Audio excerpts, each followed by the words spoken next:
The entire contents of this podcast and website are based upon the opinions of Tammy Garcia and her guests, unless otherwise noted.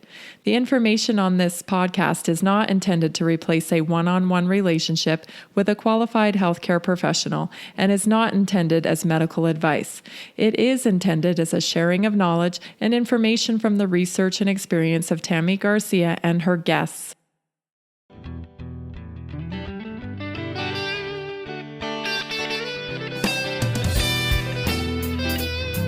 This is the Naturally Inspired Podcast, coming to you from our 1890 homestead in Johnstown, Colorado.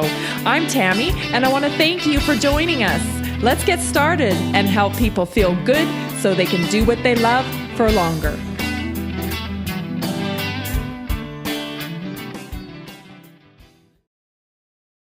Today on the Naturally Inspired Podcast, we have Sean Stone joining us. Sean is a filmmaker, media host, author, actor, poet, speaker, but above all, he's a truth seeker and a spiritual activist. He began his spiritual quest at 10 years old when his father, Oliver Stone, began exposing him to different worldviews through travel, visiting 40 countries by the time he was in his 20s. He went to places like Tibet, Nepal, and India, and that provided a very stark contrast to what he was used to back at home. He participated in some of his dad's films as a child actor, like JFK, Natural Born Killers, and The Doors. So Sean then kind of developed a passion for history, and that led him to Princeton and then Oxford. His senior thesis on modern history of the New World Order is available for purchase on Amazon. Whether it's his newest book, Ephemeral Shades of Time, or his documentary film, Hollywood, D.C., or even his podcast, Inner Voices, one thing is definitely apparent about Sean. His persistent pursuit for the truth is evident. And I think you'll see that in this discussion that I had with him. I hope you enjoy this episode of the Naturally Inspired Podcast with Sean Stone. Well, thank you so much, Sean, for being on the Naturally Inspired podcast today. It's so great to have you. Of course. I'm going to dive right in because I have so much. I could probably talk to you for 4 hours after watching all your content lately. You've had some great conversations with like some highly intellectual, skilled people. I have to admit, I didn't get all of it listening to some of them. I'm like, what was that? Because it's, these people have dedicated their lives to kind of exploring the truth. And so have you. And I'm wondering, how did that happen? How did you come to kind of question the norm?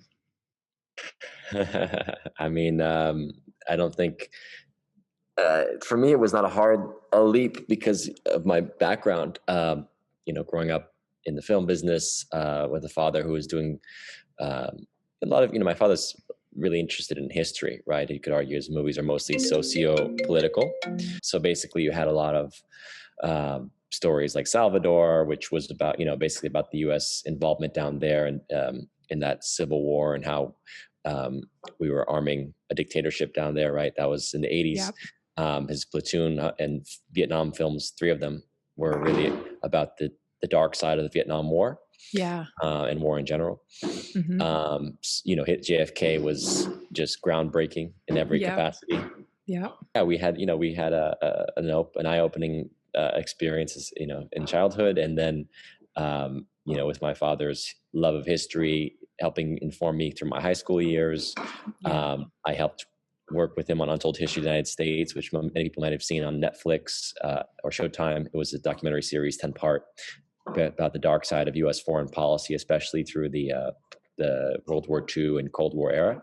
Mm-hmm. So, when you get to learn history from an alternative perspective, or let's say from outside the box from a young age, I think it just makes you more aware of power structures and systems of control that have been in place and oftentimes perpetuated through media, control of the media narrative.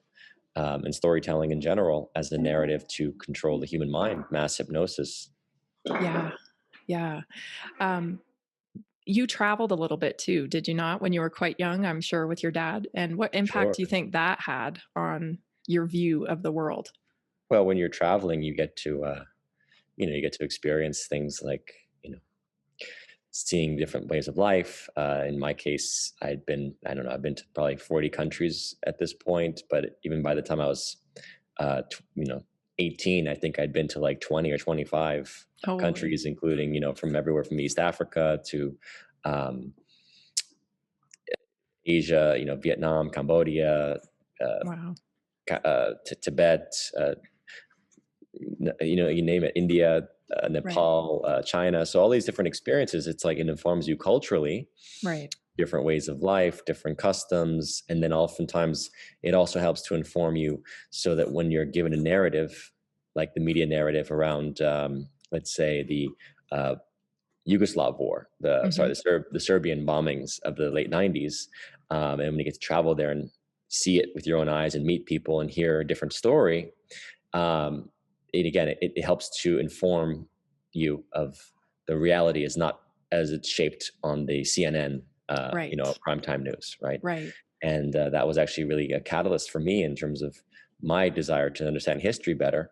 Mhm. Was seeing situations like the Yugoslav war and firsthand, the impact of the bombings of Serbia, and at the same time the lies perpetuated, about this whole ethnic cleansing that the Serbs were doing, and not seeing the full picture, which was Right. much more civil war, much more. There are many factors, many parties involved. Things like the Kosovo Liberation Army, financed by the CIA, Right. involved in heroin trafficking, and so the CIA is known as a cocaine import agency by some, Yep. because they have a long history of trafficking in drugs going back to the end of the Second World War, when they got involved with the mafia in protecting the mafia's traffic out of the Golden Triangle, Right. leading ultimately to the Vietnam War, as one of the factors was getting control of that heroin traffic, through through Laos and Vietnam and that region. So, yeah, It's I mean, important for Americans, I think, to mention about travel because, there's an extremely high percentage of Americans that have never left the country. yeah, I mean, Yeah. I've heard that. I think that I don't know. The more that I travel, even in the United States, the more I realize that even that is, to me, a false narrative too, because I see a lot Hmm. of people that are much more experienced, and how do you say, Americans are more savvy than the media likes to portray. The media Yeah. likes to give us an image of ourselves as a dumb people. It's actually interesting. I mean, they really do play up this whole, like, narrative of, there's the intellectual, um, liberal, elite that are more Democrat. They're college educated, and there's the Mhm. more, what do they call them, deplorable, um, you Yeah. know, uneducated Americans that are predominant throughout, the middle states, the red Right. states that are Republican. And it's such a false narrative. I agree. The more you travel, even in the United States, you realize that even when people are not necessarily cultured, um, that doesn't take it doesn't take going to like a college to end up with smarts. And there's, Right. Americans tend to have smarts, although there has been a lot of miseducation. In fact, to me, the more dangerous thing is someone who is miseducated through our university system and our system of education, and basically being groomed to um, have that corporate job, to work inside of the matrix, to Yep. work for the financial or legal controllers of the Right. realm. Right. That's really actually a more dangerous thing than to than to get no education and just figure it out for yourself. That Right. there are these things called conspiracies, and there is a control structure and apparatus that's in place, and the conspiracy is more ideological than anything. And the Right. idea of the liberal world order, where it's like the benevolent, governing bodies, the benevolent IMF, World Bank, American imperial apparatus, all Yep. this is just sort of a benevolent thing. Um, that's actually more dangerous to believe in than to realize that our country has been undermined, and there is this deep state that has taken over the republic that we thought we were born into, with the great history of independence and freedom. Right.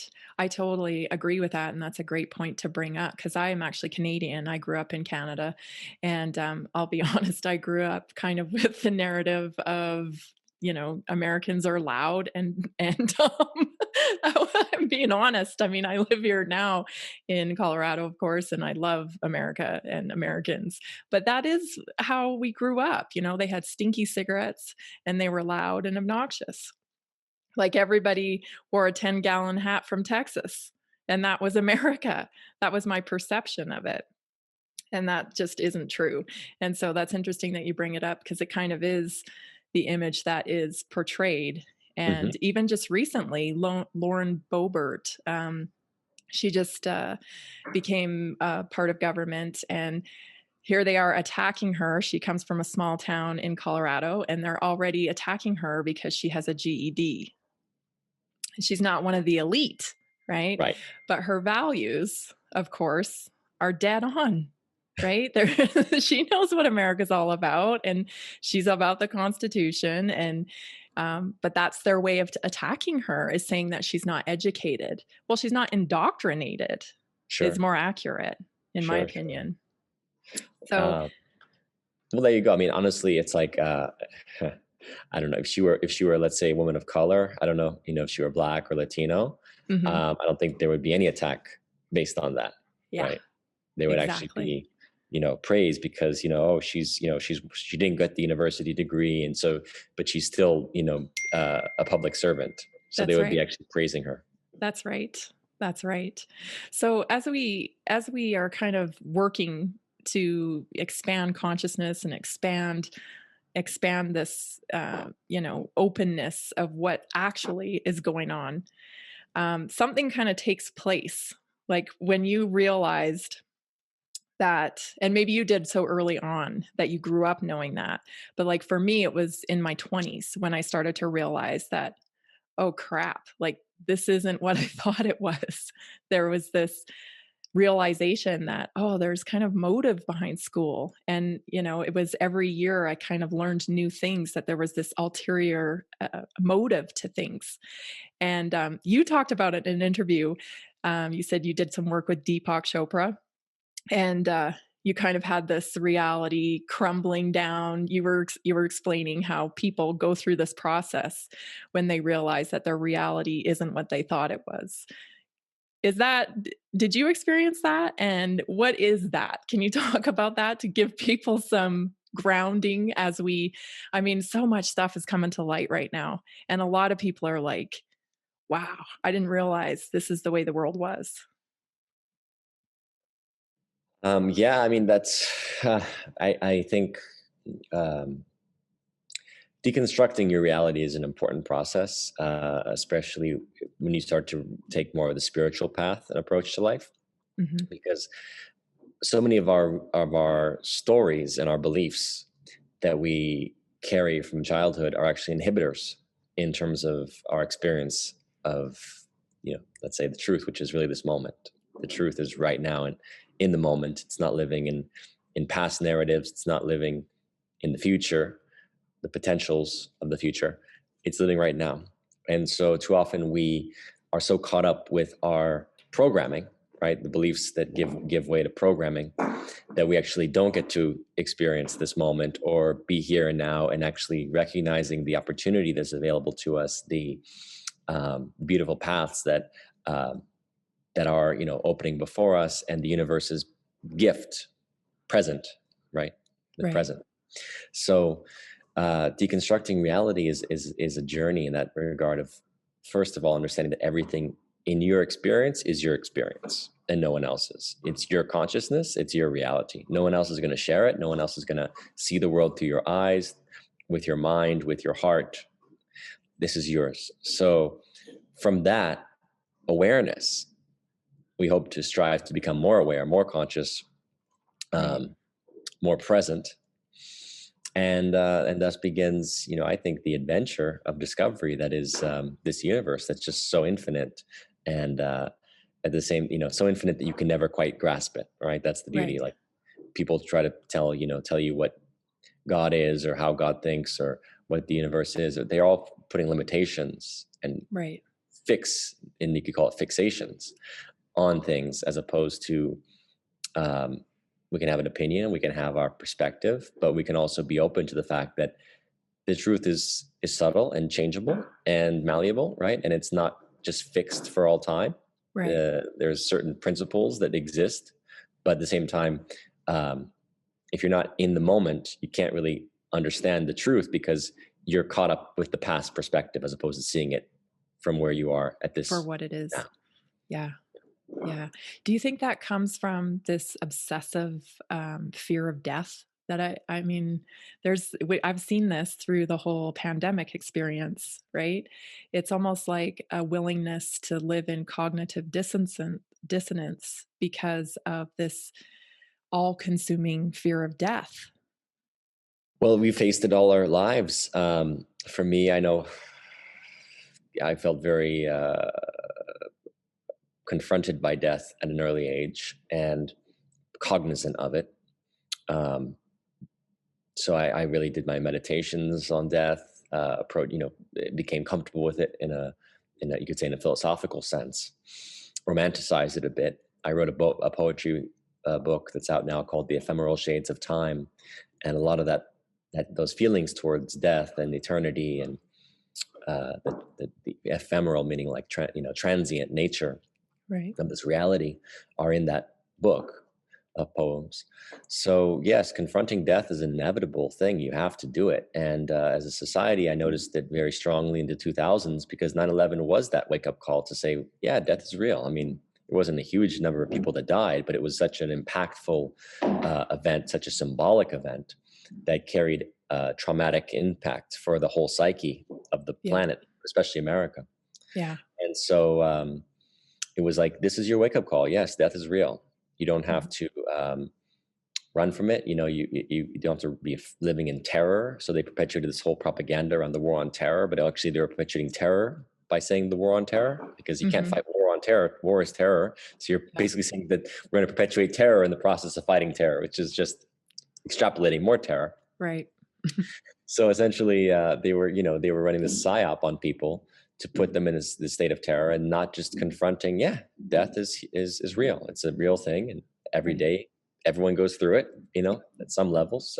Yeah. Some human is dealing with it in their tragedy every day, right? The end of their world or their friend's world or their loved one's world every day. Yeah. Rather than doing like an actual reckoning and an inventory and saying, yes, let's feel into this and Mhm. let's own it. It Yeah. became, let's externalize it. Let's put it into that box that we don't want to deal with. Let's blame it on the terrorists. Let's blame it on this and that and the other, and Yeah. not owning, how do you say, the inevitability of it. And the systems that we've created are ultimately, everything that you create in this lifetime is ultimately going to dissolve and to go into dissolution and entropy, and our material things decay, our wealth decay, it slips away, our health and our well-being, everything slips away gradually in time. So it's nothing to be terrified about. It's Right. something to basically make peace with, right? So Right. Well, and yeah, this uses is not a new motivation, thing. right, to fulfill in the Mm, present, mm, right? I mean, I think there's a lot of cultures who deal with death a whole lot better than we do. We have kind of this very sterile ritual in dealing with death, where there's certain steps, and then we bury someone, and then we kind of just suppress. I went through an experience like that when my mother died, and I had to face my own mortality, right? Because it became so scary for me because it was so real. And but once you can kind of work through that and realize that it's we're all energy, right? We're just a transfer of energy. And if experienced someone die, then you really profoundly understand that because the energy leaves the body and you know exactly when they're gone. So I would love to see people kind of understand and embrace this transfer of energy when we die instead of this overbearing fear, because the overbearing fear is such a great tool for them to use to control us. that's it. It's just a tool. Yep. And so, yeah, the focus, for me is the spiritual, which is to say, we are spirit. We Yep. are here by the grace of a creation itself, which is transcendent, which is magical. Hmm. And so let's embrace life while we have it, but let's not also hold on to it, right? It's like Right. you cannot grasp at the water, you cannot grasp at air, right? Yeah. You can experience it, you can feel it, but if you hold on to it, it's not going to last, right? It will slip right through your Right. fingers. So this is always the way I've approached life and my awareness, and I try to share that with others to Hmm. help them to realize that we are here on an eternal journey. You say energy doesn't, as you said, energy doesn't uh, die. It doesn't go away. It just transitions. It transfers to another form. Yep. Such with our life. So the more we can become peaceful with that and recognizing there's a fate and a destiny to these things, we can stop blaming so much. And so much of this coronavirus is exactly this psychosis of victimhood and blame. Yes. Actually, it's a different type of psychosis than 9/11, which was a war on terror that played upon conservative fears of I can't protect my homeland. I got to protect the homeland. I got to go fight and kill terrorists, kill bad guys. And these people have an extreme ideology, which is true. There were real terrorists, but there was a lot of CIA black operations, financing of the terror operations, controlling Yeah. of their Yeah. operations, Planning. perpetuation of terror. Because again, it's about resource control. It's about you name it. Look at Syria. It was a great example of using ISIS to destabilize the Assad regime, and the creation of ISIS, I believe, from um, essentially as an overall orchestration allowed by the Obama administration, working with countries like Turkey and Saudi Arabia and others to basically, foment this jihadist group. Al Qaeda itself, I think, had similar origins. So the point is that that was a conservative fear. This is playing now on the liberal fear Hmm. of the virus, because then they can use their atomistic version of science to say, oh, it's this little particle that's going to get you if you don't wear this mask to protect yourself and protect your neighbor. And it's such a victim mentality of like there's such a thing Yes. as your immune system and your Yes. own relationship to health. And out of the Yeah. 50 or so people that I've known with coronavirus, none of them have died. Yeah. So and it's like from the extreme cases of older people and people that have not in the healthiest condition, Yeah. who had a harder time with it, Yep. to those that got over it in 3 days because they took ivermectin or zinc hydroxychloroquine, and just they got right through it because they took some the treatment. Right. So it's like you sit here and go, it's such a victim psychology you're Hmm. perpetuating, which is not, hey, this is my health, and just like anything, if I get sick, my immune system has to have a response. How can I bolster my immune system? How can I overcome it? Yep. Right? Psychology of let me be strong and overcome this, Yep. or adapt with it. My Right. body can adapt to it, just as we've done for hundreds of thousands of years of evolution, incorporating viruses into our systems, and and germs and bacteria. Right? Just like when you're a little kid, you want to put it all in your mouth because that's how you build your immune system. Right. We've gone from that psychology into the victim psychology of wear your mask to protect me Yeah. and protect yourself. Well, inhibiting your own Immune breath and, system. Yeah. and, and oxygen, and exactly your own immune system and your own, Yeah. you name it, oral Yeah. hygiene. I mean, just so many problems with this psychology. Yeah. And so that's where I think we are now. We're playing with the liberal hysteria, Hmm. whereas in the 2000s, it was the conservative hysteria. Now it's the liberal hysteria that's being played Interesting. up here. And never just taking ownership and saying, look, I have faith. I have Yeah. true faith in Yeah. my being's destiny and purpose on this planet. And when my time to go arrives, it will be whether it's a coconut landing on my head Hmm. or the C word, cancer, Right. or Right. you name it, right? I don't Right. care what it Right. is. The flu, I was a Yeah. 15-year-old with pneumonia. I had a walking pneumonia from a bad flu. If I was, a poor kid, maybe with like really unhealthy eating practices, maybe diabetic. A lot of kids nowadays have autoimmune disorders. Yep. A lot of Yep. people are not healthy. They're very overweight. They've got Yeah. diabetes and heart issues and all this stuff. I mean, if I got the flu and walking pneumonia, I could have died. Right. Right? That's a flu. That just Yep. goes to show it's not like this is the first time that we've had to confront viruses that can that can kill you that are mostly mild. Let's be Yeah. honest, coronavirus is mild. And you know why it's mild? Because if it wasn't mild, it would be killing young people. It would Yes. be killing children. And It we would be would killing young. see people dead, right? We would, well, We'd be yeah, seeing people that we know dying and suffering from it. This sure. is, I think, the first time too that we've taken the approach of painting everyone with the same brush in terms of how we treat. We do that individually as we show up with symptoms into doctors' offices. They dole out prescription medication like that. But this is like a one size fits all. This is like giving heart medication to a 16-year-old. Like we would never do that, or cholesterol medication, right?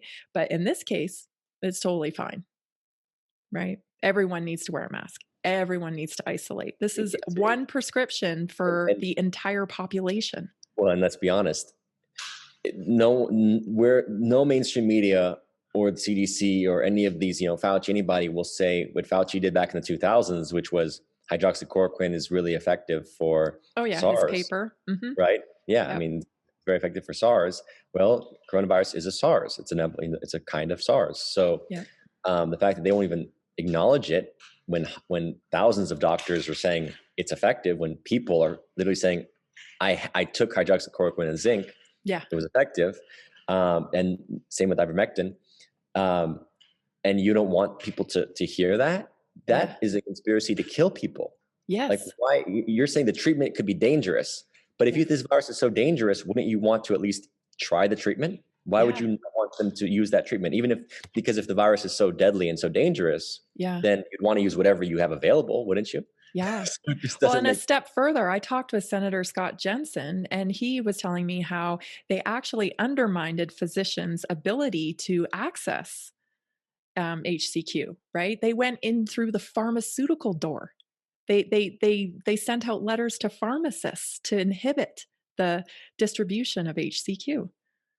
Right? So, yeah, exactly. and then today, I don't know if you saw today, but there was a new article out today about Merck, and Merck has discontinued its pursuit of a vaccine because they are now going to pursue therapeutics instead.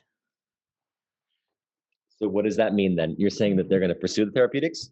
Yeah, because the race is over for the vaccine, Oh, right? Pfizer, I see. Pfizer So and Moderna won the race. So now they actually said that they're through their research they've discovered that it's actually better to just get the wild virus and build up antibodies through that. thank you, thank you, and not only that, um, I mean, But this wasn't even in the this is mainstream the news. I mean, this I is the reported vaccine. it. By the way, this is the vaccine that no one even knows if it's effective. Obviously, we know it has. People are having what is it? Was it anaphylaxis? Anaphylaxis, yeah. Anaphylactic shock reactions. Yeah. There have And been we've had deaths. one death from ITP, which is my son was actually injured by a flu shot when he was little. And that was ITP. And now we've seen a 53-year-old die from ITP. Well, I swear, I don't take injections anymore. I mean, I did a flu shot back in my college days, and I Mhm. got sick from it. Yes. You realize that after that, I'm like, what's the point? If I'm going to Yep. get sick with the flu, I'm going to get sick with the flu. Why am I going to give myself this vaccine, which not only has the flu, but also has just one of the strains, doesn't necessarily have all the strains That's because I'm right. evolving every year. And then there's the heavy metals that come with it. And That's heavy right. metals, why am I going to put that bypass my blood-brain barrier directly into my system? Why do that to myself? Right. I just focus on my immune system. If I get sick for a few days, I get sick for a few days. I mean, it's okay in Yeah. nature or anything. Look at how animals respond when it comes to illness. What do? They lie down. They don't Mhm. eat. Oftentimes, don't even drink. Yep. They literally just lie there and let their system to fight it off. Right. They labor through it. How fasting can be so effective. Many people they're being lied to. They're like, you're sick. You should eat bread and like rice. And I'm like, no, actually, you don't want carbs and sugars That's in your system. inflammation. Yeah. That's actually like you're feeding the illness, because the Yes. virus one feeds on what? On sugars, Sugar. on acidic environments. Yep. I always tell people, I'm not a doctor, but I say, look, you want to alkalize your system, right? One of the best ways to quickly alkalize your system if you're not feeling well, and I do this all the time personally, is just take baking powder, but food grade baking powder, right? Hmm. You put a little baking powder with lemon, Yeah. water, shoot it. You can take 6 to 8 times a day. See how you respond. I Yeah. if I'm on the verge, I'm cuspy. I do that for 2 3 days. Yeah. It's amazing how quickly it just helps my system reboot in a Right. sense, right, and Right. help fight it off. So people Yeah. have to try to I've know. used powdered magnesium with my kids for stomach aches for like 10 years. And within half an hour or so, it's gone. Just a little hot water with lemon and some Mhm. magnesium powder. Boom, gone. Yeah, exactly. I mean, our systems know how to respond. Our Yes. bodies are designed to respond. The Yep. pharmaceutical industry is not designed to tell you, hey, you have your own immune system. You can actually fight this off. The pharmaceutical industry is designed to tell you, hey, you need this. You Because need we need money. exactly. So this has been the Yeah. biggest payday, as we know, for the pharmaceutical companies. It's this past year with Corona. Yeah. Uh, Well, this is it, a business decision for Merck, right? I mean, there's no longer uh, big money in the pursuit of the vaccine because the market's been cornered. So now they've taken a look at it and they see that some people are not wanting to take the vaccine.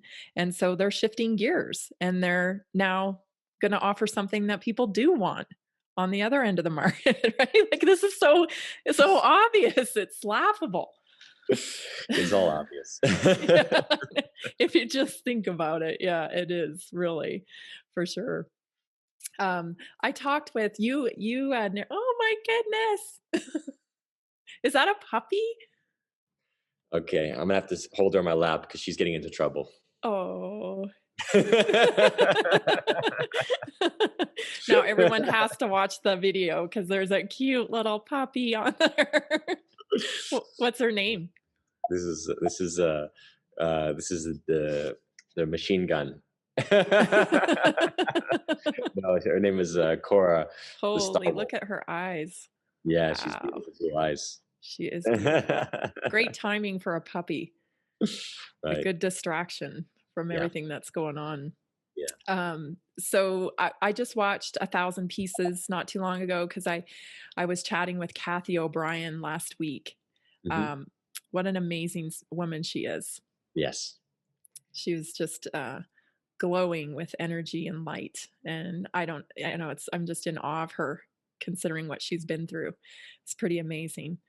Um, she said something that I thought was interesting. She said that she feels excited and like I know that's her personality, but it was really great to hear that from her. She said she feels like we're hitting critical mass in terms of awareness. Now, you've been doing this work quite a while now with, you talk about the New World Order. You've mentioned the Great Reset that we're kind of going through. Um, what so you've been at it a while. How do you think in terms of like critical mass, do you see a shift in awareness throughout this I don't know. last year? How do I you don't know. I feel? mean, the Great Awakening, I believe in. I believe we're hitting a Great Awakening. I think people are. My belief is that I do, in my heart, I feel peaceful, which is always my indicator. It's not like Yeah. 2000, the new millennium, man, it was dark. The energy was intense. I knew we were in for some real war and strife coming. I could feel Yeah. it. Yeah. And I don't feel that now. I don't feel Really? even like the Biden administration. It just doesn't feel real. It feels like a lot It of doesn't feel pretense, real. and it feels like pretense and with no energy. It's like the Wizard of Oz. It's like at this point, the point where the wizard has like the emperor has no clothes, and the wizard is standing there like a scrawny little old guy with Yeah, no power, totally. got like a big megaphone called the media, but there's no energy behind it. Yeah, So I I feel like agree. there's this look there. Whatever is coming is coming. Yeah. Uh, Nothing's going to stop. The plan, and I really think it's God's plan. It's like the universal design. Yeah, we're in for some amazing events and transformations. And it begins with consciousness. Are Mhm. people more awake? Sure, they're getting there. Are people, unfortunately, just shut down and doubting themselves? Yes, too much. Too many people are still buying. the party line. They're building, they're Oh, believing I agree. reality, right? Yeah. They're walking around just um, with this sort of, you see, I put it at the beginning of this whole, I don't know if it was before or beginning. I do these Patreon meditations Hmm. and talks, and I think it was right at the beginning of the pandemic or right around that time. I just was channeling and saying there's this need for sovereignty. Yeah. Human beings stepping into sovereignty is what the New Age is about, Yeah. and it's a very difficult thing for many people who want to just be told by their, like say the party or the leadership or the doctor or the scientist, Yeah. hey, this is what's going on. Hey, this is how you're supposed to believe. Hey, wear this mask and everything's fine. Hey, do this and just stay in line. Yeah. That's the Piscean age. The Yeah. Piscean age was all about lordship. It was all about school, learning. You are a subject. You're a subservient. You're a serf. Yeah. And then yeah, after serfdom, it's like you get to be a wage earner, right? A day laborer, right? Right. But most of the time, it's like you're working at the behest of others for someone else's coin and currency, and basically by their grace. Yeah. The only grace that we all live by is the grace of creation itself, of God, and to Right. understand that we are reflections and uh, reflections of that Godhead, of that Spirit. Then we start to step into our sovereignty and our gnosis, our inner knowing that we have the divine in us. Our Yeah. intuition connects us to it. We have this cord, this spirit that never dies. And so, as we can tune to that, to our gut, to our heart, not just in the head. The path to the heaven is not through the head; it's through Yeah. the heart. Yeah. But obviously, our head is important in navigating to a certain extent. But really, this is the captain of our ship, right here. Right. So sovereignty is what's coming, and this is Mm. where not everybody's gonna be ready for that. So as far as I see it, those who are meant to step into sovereignty and to embody the new earth will do so, and those that want to basically be controlled, or you could say enslaved at some level, Yeah. chipped, programmed, roboticized, that may come for them.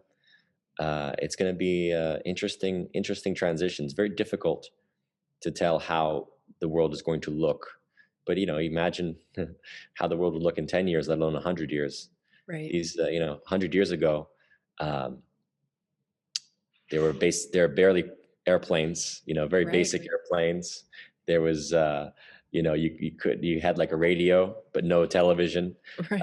It's hard to You imagine. imagine 100 Yeah. years ago Yeah. and what consciousness then would look like, if they Yeah. came to us now, they'd be like shocked at this reality, right? Yes. Yeah. Can't imagine 100 years. I Yeah. won't be there to see it necessarily, but we're planting the seeds for it. Right. Right. What when you talk about sovereignty and like connecting through your heart, I've always read, like fear, worry, and doubt are kind of the disconnectors when you're talking about connecting to your heart and to spirit or God or whatever you want to say. Um, do you have defining points that you think disconnect you? You said defining points. Yeah, like fear, worry, or doubt. I always feel like fear, worry, and doubt are things that disconnect my what I'm, intuitively feeling. If I'm allowing fear, worry, and doubt in, then all of a sudden I can't get the message. Hmm. Do you have defining points like that?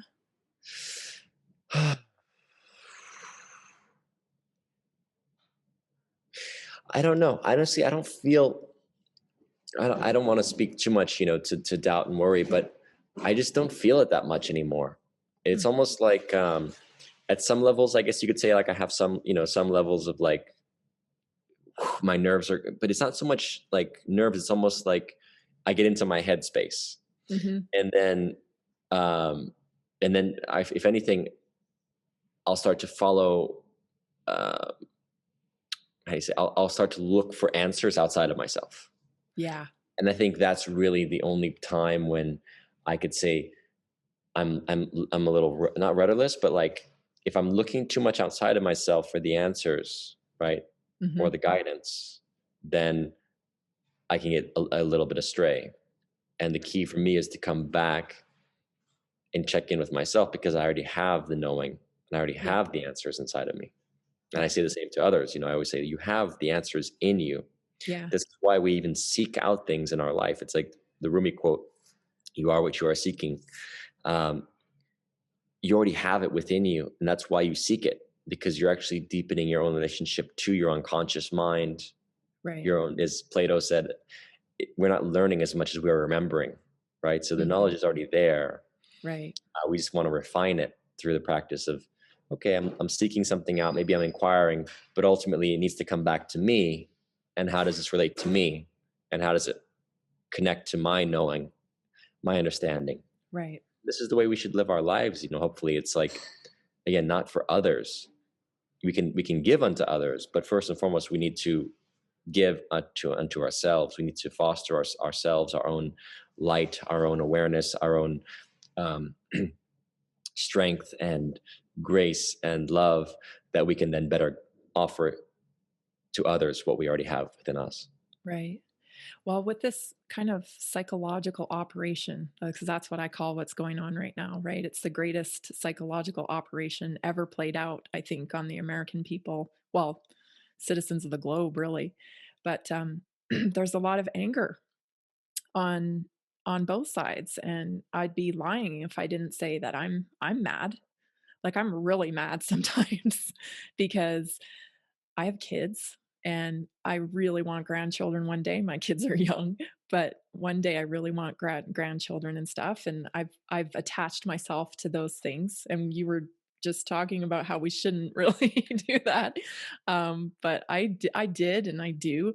And so at times I'm mad, like really mad. There's a local diner here, and there's a lady that runs it, and she's staying open, and she has stayed open this whole time. And it's awesome. And we go there as much as we can. And she has a note on the door to subscribe to her texting so that if the health department comes, we can all go there and show up for her because she is not closing. Right.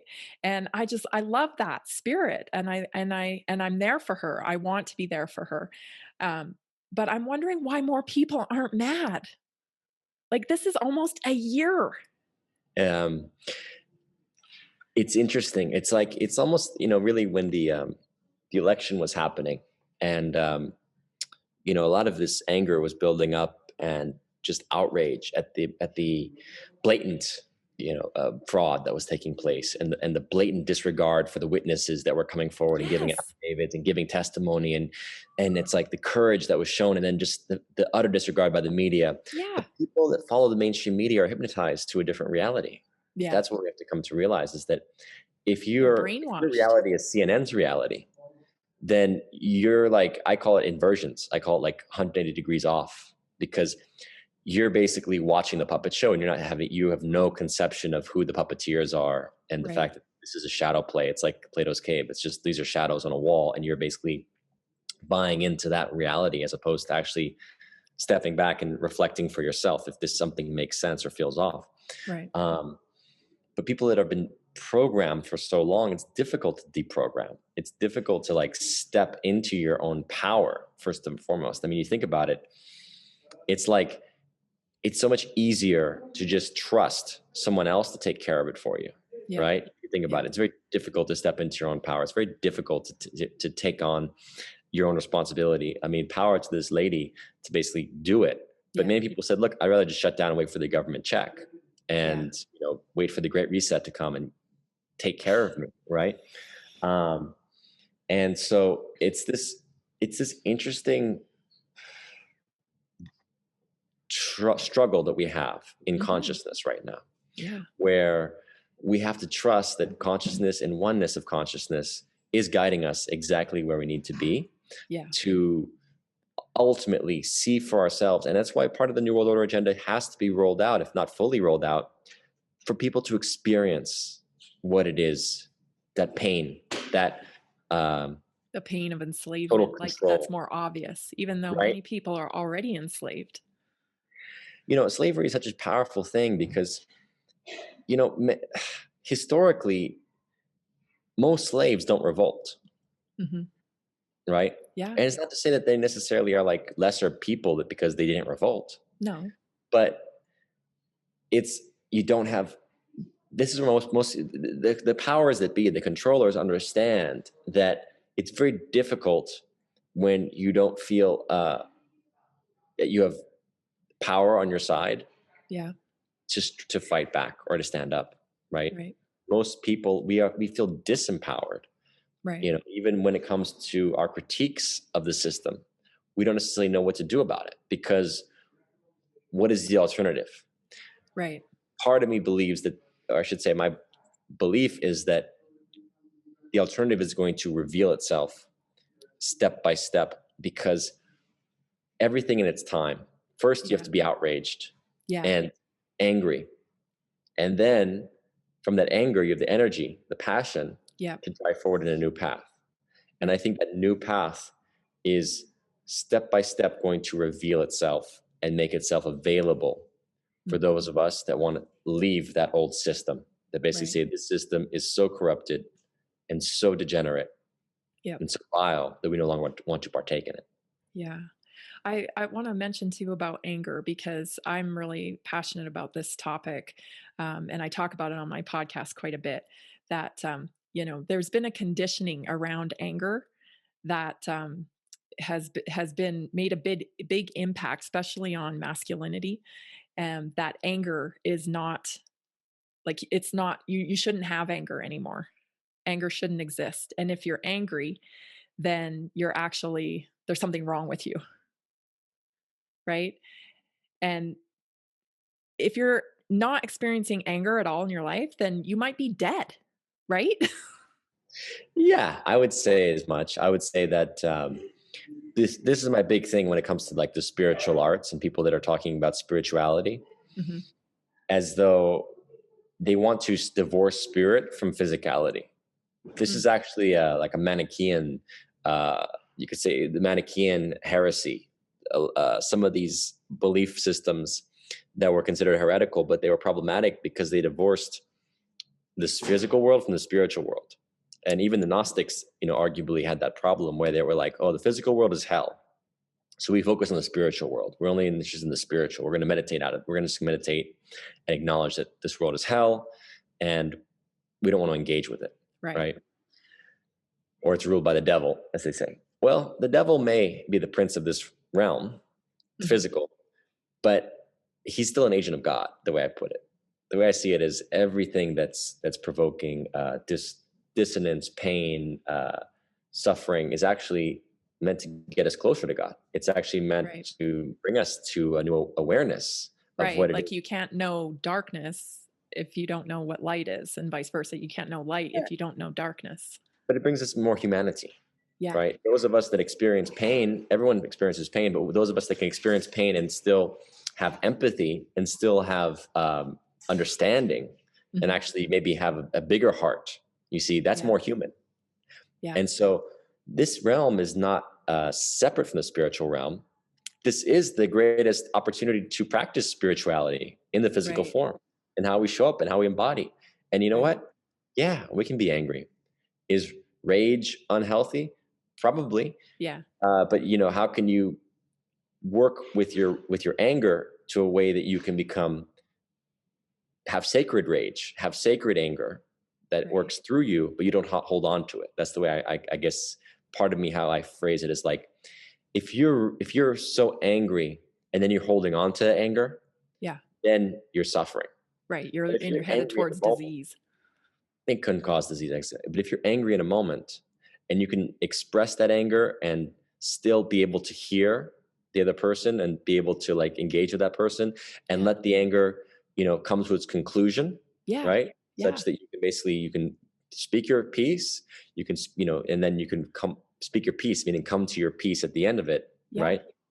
Then you're not attaching yourself to your anger anymore. And that's really what's so important with anger, is to realize that we don't have to take it personally. We don't have to we can be, we can be angered, but ultimately, can we afterward let go and maybe see that situation, see that person in a new light, hear or learn from that situation, um, take it to like the next level, or are we going to Yeah. hold on and be angered? Because that's really where we suffer, is when we're sitting there angry the rest of the day or the next, Right. for months to come or years to come, we're still angry with that person. Right. What is that person triggering inside of us at a deeper level? You Right. see, if we're able to be angry in the moment and let it go, Yeah. then we're not holding on to our wounds. But if we're still angry thereafter, then there must be some wound inside of us that's Right. being triggered and we haven't worked on and worked with. Right. But I think we're fostering a culture where we can't even have discussions or ask questions, Of right? course, Like this new level of censorship, it's insane. definitely on these platforms for sure, but even within our own personal relationships, people, I can't even question their viewpoint without them just shutting right down and like, okay, well, I don't want to talk to you then. You see, it's the blessing. I did a interview with Daniel Pinchbeck on my it's on my YouTube channel, and he wanted to have a conversation. And he's a much more liberal perspective. Believes in man-made climate change, believes in that the nation state is not necessarily the best form of government. Very much more anti-Trump. So we had a conversation, and does it get heated? Sure, Yeah.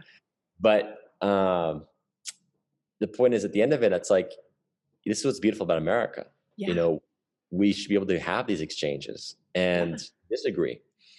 It's okay. That's the Yeah. beauty of our freedom of speech. Yeah. The It's danger is have unhealthy such to not have conformity. your ideas challenged. It's very dangerous when you have such conformity, right? Yes. And such Yes. extremism. And I saw that coming. I saw that in 2017 very clearly, 2016, 17. By the time that Trump was president, they said that he created civil war. Bullshit. Yeah. In Yeah. 2017, beginning of 2017, we were talking about this on Gaia on Buzzsaw, and I was like, they're creating civil war situation because it's the polarization is so powerful. The media's horn is so blatant. Yeah. They're so anti-Trump. Yeah. Everything that he says, they mock, they Yeah. ridicule. That should make you suspicious right there. That makes anyone who has any idea what the media is and how controlled it is knows that Yeah. that's suspicious. And more importantly, the disrespect for the president. Because I don't care, like, the Yes. media has never disrespected, and we've had some bad presidents. Let's be honest. We've had Yes. some presidents that were abysmal. We've had Yep. decisions that were abysmal. You Yep. never saw the media treat the president that way. With such So the fact disrespect. that they thought, oh, we have the right to basically attack this guy every day Hmm. and call him a liar every day, Yep. you're creating a condition of people who watch that, who think everything, what you're saying is the truth, is gospel. They're taking CNN as gospel, right? Yeah. Or whatever, MSNBC, all these gospels, and they're perpetuating the lie. But more deeply than perpetuating the lie, they're not even doing what a journalist is supposed to do, which is show both sides, Oh my goodness. George right? Stephanopoulos said yesterday, there is not two sides to this story in regards to election fraud. That is a direct quote. There is not two sides to this story. Wow, wow. He Wow, needs right? to know better, huh? Yeah. I was He needs like, to know better. I think you just canceled your job.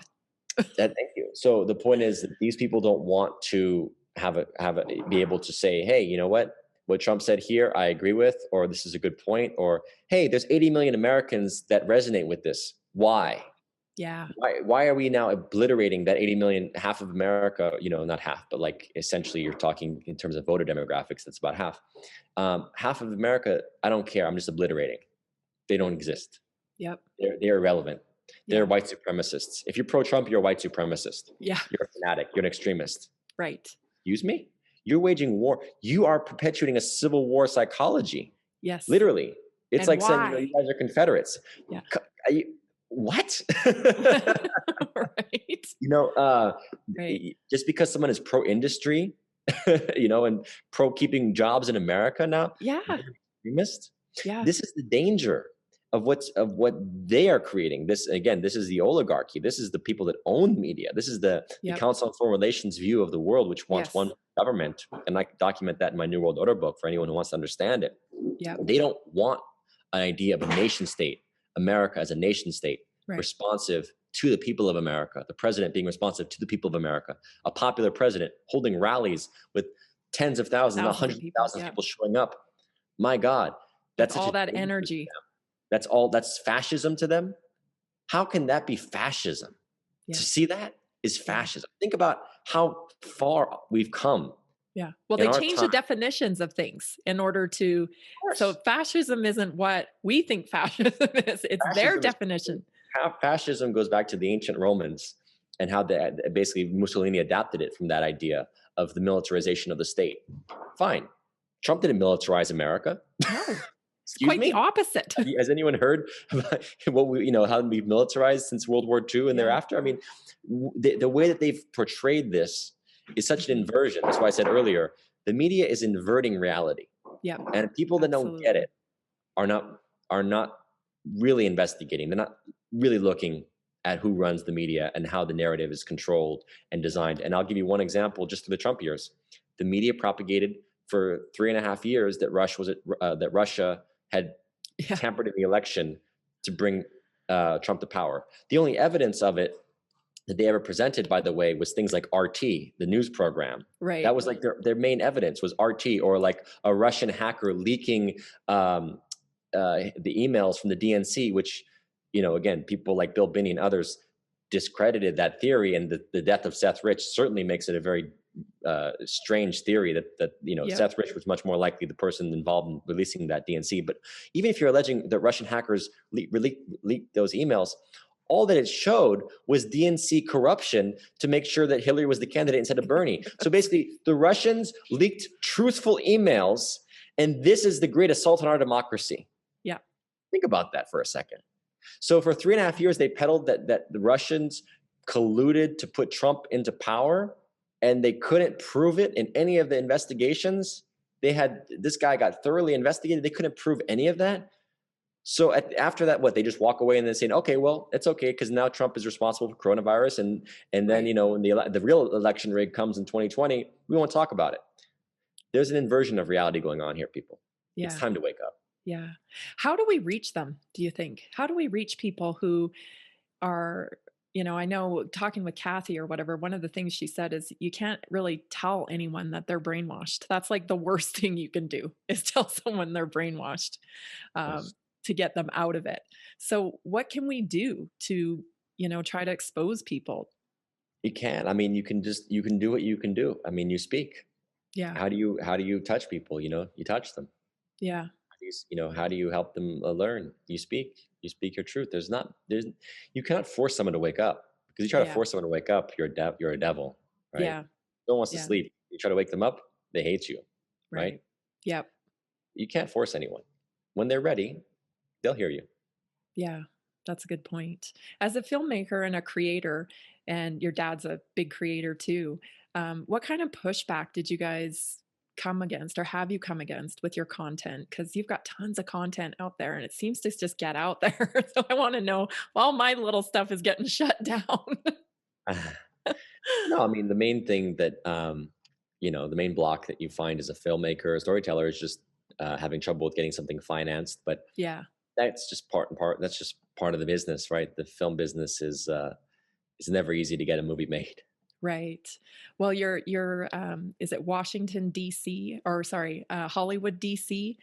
The documentary. Yeah. I was able to watch that, and that was really good. And they talked a lot about just facing obstacles with the CIA and with the FBI. And your dad experienced that when he was working with or trying to get Platoon made and those different ones. That scripts even get changed upon request, or they request to change scripts. Sure. I mean, that's something, again, people can see the documentary Hollywood DC for more information on that. Yeah, but it's so good. I really recommend that. It really opened up a lot of things that I already knew, but also exposed me to some other things. Just coincidentally, one of the actors featured on there is a Canadian actor who I interviewed, a colleague of his recently, Kevin Annette, who experienced, just crazy shutdown. Just crazy shutdown right. Because of what they're trying to say, which is, pretty obvious when you start looking at things. You can put the dots together pretty easily if you really take the time. And it's just not by coincidence that all these people are saying the same thing. Right. No, I know. It's. I bet you do know. You're like, yeah, ladies. You can't focus on that though. Yeah. I focus on the idea of, if something is meant to be, it will be. Yeah. We all have our challenges and our hurdles, right, in our lives. We have to Yeah. figure out how to, how to get past them, or Yeah. recognize when we're just not meant to, and find Yeah. some other form of getting our truth out. That's probably more grace than I have at this point. You have more grace than me. Right. I'm, it's a struggle to walk this, Sure. path of, connecting to your spirituality, but also truth. And, injustice is a horrible thing to watch. Yeah. Yeah. I know. I know. But again, it's part of this world. It's not like it's never been a perfect place, but there's a logic to it, and Yeah. there's a process to the journey. Yeah. And to the challenges that are really helping to strengthen us as souls. That's why we incarnate into this, to really build ourselves, to be stronger, more empathetic, more wise. Yeah, Yeah. it's a journey for a reason. If it was Yeah. just simple, and everything was basically perfect and cohesive and balanced, there would be no growth. Yeah. That's a very good point. Tell me about your podcast interviews, because there's some great ones on there and some wonderful stories that are so inspirational. How are you finding those, and why did you start interviews? Interviews is just honestly, it was another season, continuation of buzzsaw type of shows, Hmm. conversations that I thought were meaningful to me in this past year in 2020. Yeah. They're on Vocal now, and yeah, I mean, people should just go and find the interviews that they find interesting for them, right? Whether it's on politics or spirituality or aliens. I mean, very similar to content to what I did with Buzzsaw. Yeah. How do you embrace the story when you're, because you tackle some really great topics, but they're out there for most people. It's like, Mhm. how do you know? How is there like a vetting process that you go through? Do you feel it that, like, yeah, I really want to bring this story some light?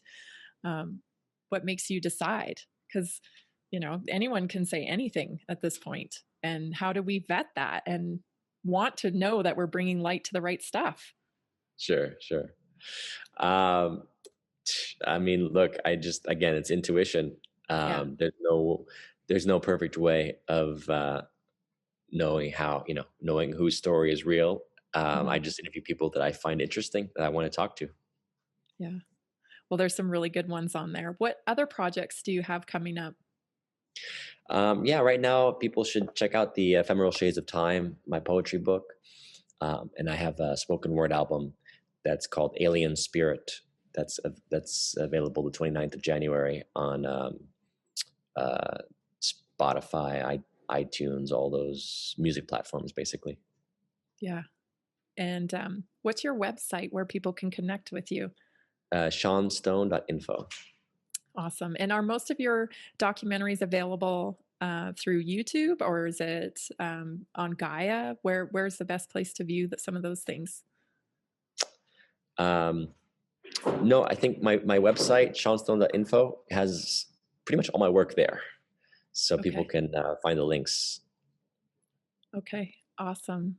Well, Yeah. thank you, Sean, so much. This was a great conversation, and you definitely brought light to some of the things I've been thinking about. So I really appreciate you. I appreciate your work, your bravery, and your courage for always putting truth out there and standing by that. Thank you. Thank you. I really appreciate that. And thanks for having me on. Yeah. It's the least we can do is just keep the conversation going, keep spreading the message, and slowly by slowly, people do receive it. They do hear it. Yeah. I believe that too. Thank you so much, Sean. Oh, you got it. Thank you. If the naturally inspired movement makes sense to you, let's do this together and transform the medical model and help people take charge of their health. Learn more about how you can join the Naturally Inspired movement by going to naturallyinspiredadvocate.com or call me at 970-475-4862.